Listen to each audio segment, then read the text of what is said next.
out of the 270 doctors in regards to Joe Rogan trying to censor him, only 100 were actually doctors, which is quite interesting. So what page is that on, by the way? Is that a page 5 deal? Let me go to page 5.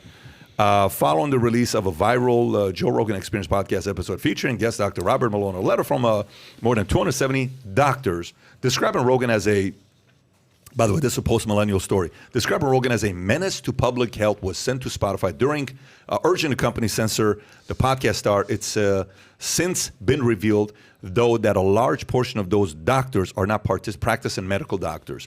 Over 50 were PhD academics, 60 were college professors, 29 were nurses, 10 were students, 4 were medical residents, and a handful of science podcasters were included in the signatories of the letter. Dr. Malone's interview has reached many tens of millions of listeners vulnerable to predatory medical misinformation. Mass misinformation events of this scale have extraordinary dangerous ramifications, the letter states. What difference does it make if all of them were doctors? What if all of them were doctors? Like, doctors can't disagree with each other? I mean, you can get 270 doctors that say this, and you can find 270 that say something different, and that's debate, right? That's heresy. There is but one science, and it is the word of science. How dare you blaspheme science? Which doctors get to speak for science?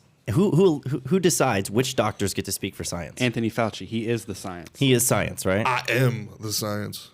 Praise science. Praise be to the science. I agree with you. I don't think even if it was 270 doctors, 2,700 doctors, that Spotify would have changed their stance whatsoever. We talked about this last podcast. They're winning right now. Yeah. And even if they were even a little bit, concerned with these 270 doctors, the fact that it's just actually laughable. It's like, well, it's actually a nurse and actually an EMT and a couple drunk guys who actually intern. And one guy who stayed at a Holiday Inn Express last night. Exactly. I think it's only going to strengthen their stance. I don't think Spotify is going to do anything. If there's anybody that's uncancelable at this point, we're looking at him right here. It's Mr. Joe Rogan. But look, this is the same thing that happened with Chappelle. You try to suppress speech like this, and you draw more attention to it. It's the 100%. Streisand effect. The Streisand effect. And Barbra Streisand effect? I tweeted about this. Yes, the Barbra. You know what that is? The Barbra Streisand effect? Let's hear about it. She was trying to suppress aerial footage of her home by suing the photographer that took the pictures, and the lawsuit attracted attention to the pictures, and then millions of people saw them. So she drew attention to these pictures that she didn't want anybody to see. That's the Streisand effect. It happens every time they try to censor people like this. I tweeted about this when I saw that happen. I'm like, now I have to watch this interview. Now I have to. I want to see what they don't want me to see. But by the way, just food for thought here. One of the most important men in the world today, I want to keep emphasizing how important this man is and protect this man, folks. I'm telling you right now, is a guy named Daniel Ek. He is the CEO of a company called Spotify. If it wasn't for him, Joe Rogan would be off of Spotify. No Power to Daniel Ek, the CEO. Again, highly paid CEO, folks. I mean, we should be really, he makes a lot of money. Evil. Highly paid CEO has the backbone to say. I'm calling on him to apologize right now for how much money he makes. He needs to apologize. How dare you, sir? He makes $17 billion more than the average Spotify artist. Oh my gosh. Listen, Daniel Ek, you're a stud. Keep doing what you're doing. You're impacting the world in a positive way for giving a voice. What I don't like though, Pat, is what Robert Malone told you in that interview that doesn't exist. The name that shall not be named. They went and the Biden administration said, don't say this. He says something. And instead of them counteracting it, there's a hit piece the next day in the Atlantic.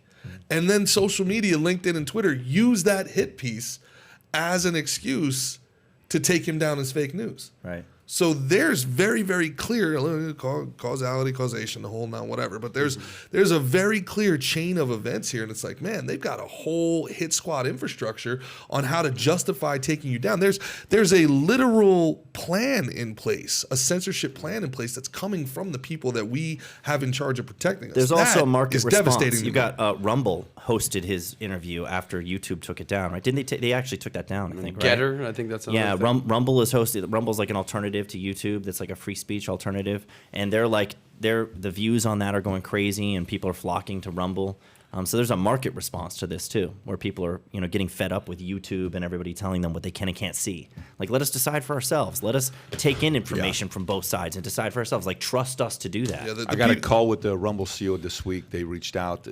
Listen, all I trust, I'm telling you folks, no matter how much, go through idolizing competitors to demonizing competitors to humanizing competitors. Trust competition. It's good for you.